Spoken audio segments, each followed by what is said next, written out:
மூட்டு வலி இடுப்பு வலி வராம இருக்க இந்த மலை நெல்லிக்காயை வச்சு இன்னைக்கு சாதம் கிளற போறோம். வாங்க எப்படின்னு பார்க்கலாம். அப்படியே மறக்காம ஒரு லைக் போட்டுருங்கப்பா. மரச்செண்ணெய் ஊற்றிக்கலாம்.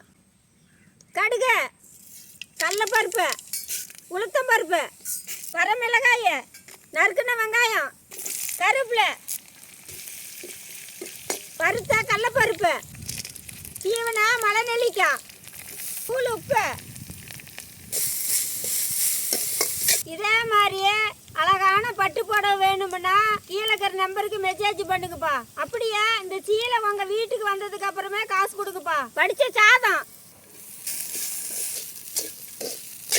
ரெடி. நம்ம இறக்கலாம். மலை நெல்லிக்காய் சாப்பாடு ரெடி. வாங்க சாப்பிடலாம். மலை நெல்லிக்காய் சாதம் சூப்பரா இருக்குது. நீங்களும் ஒரு நாளைக்கு வீட்டில் செஞ்சு சாப்பிட்டு பாருங்கப்பா.